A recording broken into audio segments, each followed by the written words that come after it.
Hello, we're here today to talk to you about your science fair project and how you can make it more scientific. First, let's talk about why you're listening. I'm sure, of course, that you'd love to get a good grade on your project, and we'll help to give you some tips about your science fair project to help you do that. But also, you'll be able to see a judge's perspective on science fair projects, and you'll learn more about the scientific method. First, we wanted to introduce ourselves before we go any further. I'm Casey, and I have a science degree from Manchester University, and Pearl and Paul both have science degrees from IPFW. We're all in our second year at Manchester University College of Pharmacy, and we've all judged the science fair here in Fort Wayne. So what are we going to do today? We'll tell you what the judges are looking for, then we'll go over the scientific method overview and explain some science fair project examples. This is taken directly off the science fair website, and you can refer to the website at the bottom if you want more information. It just gives you the rundown of what the judges look for when they're judging your science fair project. Now, all of these categories are judged equally, so you want to be sure to work on all of them. So one of the categories is a scientific method. And what is it? Well, it's a process and a way of thinking, and you use it to learn more about the world. First, you pose a question, and then you try to answer it. Your hypothesis is what you think the answer is. Then you collect data by observation and experiments, and test your hypothesis to see if it is true. Some other components to your experiment should include variables, constants, and controls. Now, variables are anything that changes. Independent variables are the things that you change on purpose, while dependent variables are what you observe. You change an independent variable to observe the effect it has on independent variables. Constants are anything that stays the same. They help ensure that you are being consistent. An example to explain these concepts better is ice cream making. If you want to figure out how to make the best ice cream, you might change things like the color, flavor, or amount or type of sugar to try to get the best mix. These are your independent variables because you're changing them on purpose. Your independent variables, like the color, flavor, and sugar, will affect how your ice cream tastes and looks. Now, taste and appearance are the dependent variables that you'll be measuring. To ensure consistency, you will make sure that all your batches of ice cream use the same amounts of milk and ice.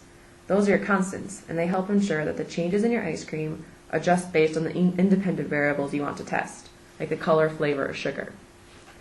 Your control will also be the milk and ice in this case. You will compare all your batches of ice cream with different colors, flavors, and sugars to your control to see how your batches compare. We wanted to explain some common mistakes that we've seen when judging so that you can try to avoid them. A big one is students doing demonstrations rather than using the scientific method. You want to find answers through your experiment. You want to ask a question and test your hypothesis, rather than show examples. I'm sure you've seen the volcano project where you can see a volcano erupt. While it's certainly cool to see that, it's not testing anything. You want to make sure that you have a hypothesis to test. Another issue we see is having no controls. You need to be able to compare your results to something. For variables, you want to be sure you don't have too many. You want everything except what you're testing to be similar so you can determine whether what you're testing produced different results. Some more common mistakes include not applying background information. You want to use what you find to form your hypothesis. Don't just make a random guess. Get information to form your hypothesis. Also, don't forget to apply your conclusion. What do your results tell you, and how can you apply them? And lastly, it's important to know everything on your poster, because judges can ask you anything about it, and you want to be prepared. Now Pearl will discuss how she would set up an experiment. Now that Casey talked about the scientific method, let's apply the scientific method to a project we came up with to show you. This is a diagram of the scientific method which will be at the top of every slide to show you where we are in the process. First, we're going to ask a question. Our question is, what's the best liquid for sprouting seeds? I found out through my background information that plants can grow without soil, and it is called hydroponics. As you can see in this picture, the plant's roots are submerged into the water with nutrients without soil. The water has nutrients such as nitrogen, phosphorus, potassium, sulfur, calcium, and magnesium. Plants use these nutrients to make energy based on photosynthesis, where carbon dioxide is used to make plant food and oxygen. Finally, I found out through my research that seeds need water, light, and heat to sprout so that it can become a plant. Since I want to find the best liquid for sprouting bean seeds, I wanted to test different liquids. The liquids I chose were apple juice, whole milk, Powerade Zero, and Sprite. I chose all of these for a reason. Based on my background research, I know plants need certain nutrients, so I picked liquids in my house that had the most nutrients for plants and recorded how much they had. What type of variables are these called? That's right, they're independent variables. Now that my original question asked, what's the best liquid for sprouting seeds? Well, what do I mean by best? I decided to measure when seeds would sprout and the length of the sprouts as my way of finding which liquid the seed prefers. What types of variables are these called?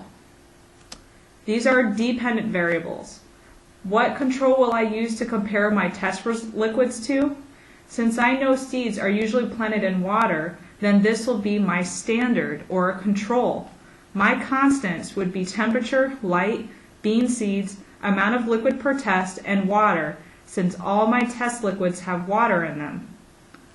Based on my test liquids, I decided that my hypothesis is bean seeds will grow best in whole milk since it has the most potassium and calcium. Next, we are going to test our hypothesis by writing out my procedure, follow our procedure, collect data, and produce results.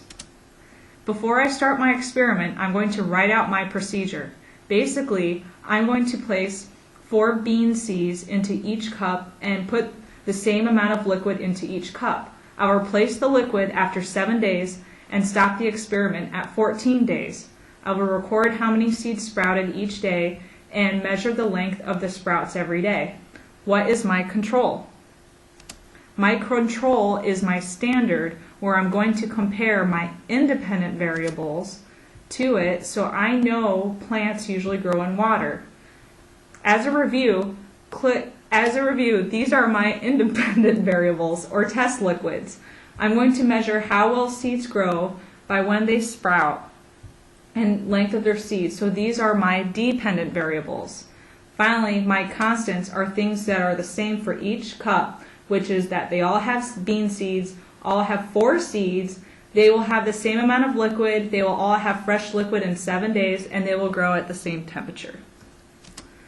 Now that I know my procedure, I'm going to record data every day by counting how many seeds sprouted and measuring the length of their seeds. What types of variables are these called? That's right, they are my dependent variables I'm measuring. Now that I did my experiment for 14 days, I want to present my results. I decided to keep the number of seeds sprouted every day in a table format. As you can see, the seeds in Powerade sprouted first, but water sprouted the fastest among all the seeds since it had the most number of days with all 4 seeds sprouted. Milk had no sprouted seeds. My general statement on these results, I would say water is the best, then Powerade, apple juice, Sprite, then milk is last. Next, I created a chart that's easy to compare the length of sprouts. As you can see, none of the sprouts in the test liquids had similar lines or that they were higher or better than water. My general statement on this chart is that water had the longest sprout length, then apple juice, Sprite, Powerade, Tide, and milk didn't grow at all. Now that I understand my results, let's go back to our testable hypothesis. My hypothesis was that the bean seeds will grow best in milk since it had the most potassium and calcium than my other test liquids. Let's come up with our conclusion and figure out what this all means. First, our hypothesis was not correct. It was clear that bean seeds grew best in water because the seeds in the other liquids did not have higher or similar numbers of sprouting seeds in average sprout length. This is a good conclusion, but let's not stop here. What does my conclusion mean? Why did the bean seeds grow best in water? Can we explain this? Based on my background information, plants require light to grow, and milk is not a clear liquid like the other liquids. Also, apple juice and Sprite have high sugar content, which should cause seeds not to grow as well. Basically, our conclusion for this experiment is do not use our tested liquids for hydroponics. What are some of the limitations to our experiment? First, our experiment was only 14 days long, and so our results could have changed if it was longer than 14 days. Also, none of our liquids had any nitrogen and phosphorus, which are required nutrients for plants. Therefore, plants do not drink the same drinks as humans. If I were to do this experiment again, I would include nitrogen and phosphorus and find the best amount of liquids for nutrients for plants and continue this experiment past 14 days. So now we will go over an example of an experiment that we saw at last year's regional science fair. We will analyze it and try to identify things that the example student had done well and also things that the student could improve upon based on all the things Casey and Pearl have gone over so far. We first start out, as Pearl said, by asking the question. The student in this example asked the question, out of the 4 common ways of boiling water, which method is the fastest? What do you think of this question? Well, there are some good things about this question. For instance, the student defines that they will boil 2 cups of water each time, which will be a constant for them, and they will measure which boils the fastest, which is easily measurable with a clock or preferably a stopwatch. Now, there are some problems with the question as well. The student refers to common ways of boiling water. That can be a vague statement because what seems common to the student in this experiment may not be common to you or me. In your experiment, you will want to be more specific. The other problem is figuring out exactly when water starts to boil can be a challenge.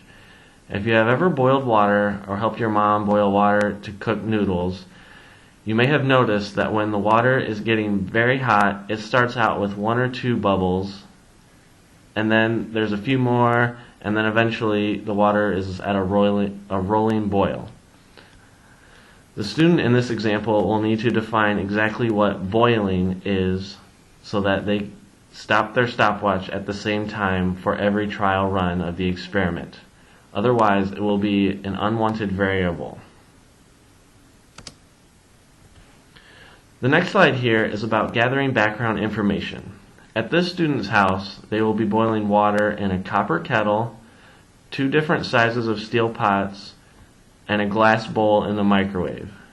So to begin, the student searched online or in the library information that is prevalent to their experiment. Things like water, heat, steel, copper, and microwaves. The student reported some facts about each item, which you can see on the slide. They came up with a lot of information on their subject, which is good. They even found out that microwaving water works a lot differently than on the stovetop. However, even though the student found out that information, they still continued on testing the glass bowl in the microwave, even though it is not the same as the stove. This will make it more difficult for the student to keep their comparisons constant all throughout the different trials. So then, based on the background research the student did, they made their hypothesis that the copper kettle should boil the fastest since it is the most conductive. They will compare the kettle with the other 3 methods I mentioned earlier. Now that those first 3 steps have been completed, it's time to test the hypothesis by running a series of experiments. The procedure for how you will carry out all of the trial tests needs to be laid out so that it is the same or constant for all the trials. For the students' experiment, they laid out that they will carefully measure 2 cups of water and add it to the container they will be testing. Then they will turn on the gas stove, or in the case of the glass bowl, the microwave, and start the timer at the exact same time. Then when the water bubbles, they will stop the timer and record the time on a chart. So for this, the student did good defining how each of the trials would be performed so that it can remain constant throughout. It is also important that you repeat the experiment for every container. The student does this at the end of their procedure, and it will help the data to be more consistent so that if there are any mistakes or fluctuations, it can be averaged out in the data collection process. The 2 things that may be needed to do a better job of is, like I said earlier, saying exactly when you will stop the timer. Is it going to be the first bubble or when it is at a rolling boil? The data collection portion is where you collect and organize all the data you came up with. We see on this slide that the top picture is a graph of all the data collected in the 4 runs of each container. On the bottom graph, they show an average of the 4 containers based on their timer results. It is important that in whatever your experiment is, that when you get all of your data, that you take an average for trial runs that you perform. That way it will be the most stable data and eliminate any outliers or mistakes from your data. Finally, the results section is where you further organize your data into a nice and neat table where we can easily see the results you came up with. The student in this example did well to organize it and display the data in a way that is easy for all of us to see. The final thing to do is state the conclusion. This student stated that the copper kettle was the fastest one on the stovetop, and that overall the water boiled fastest in the microwave. These conclusions are both correct and based on the data they collected. Like I was saying earlier though, it was hard to compare the stove and the microwave boiling since they work differently.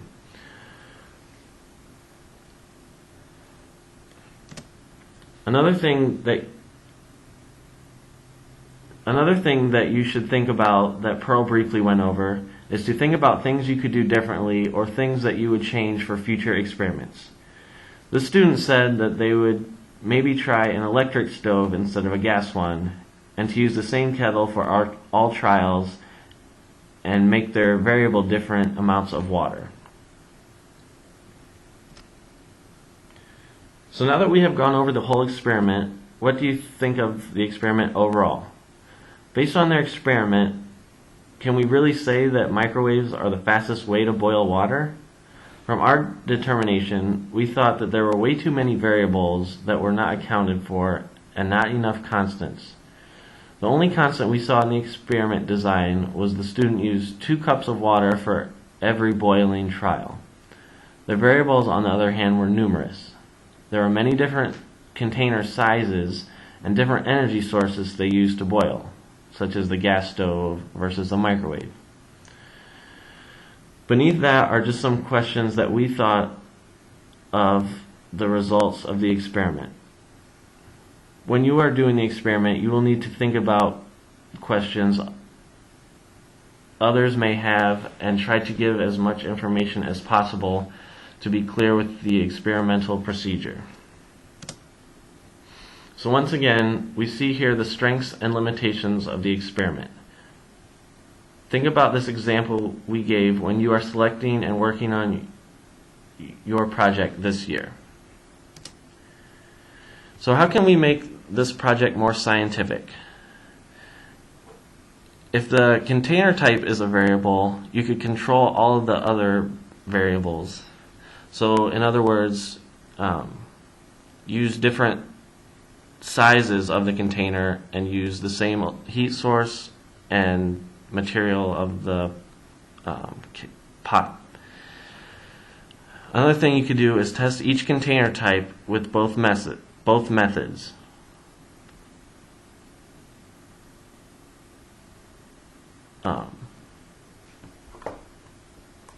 And then you want to make each method consistent, as I said earlier, like to define when boiling is for this experiment.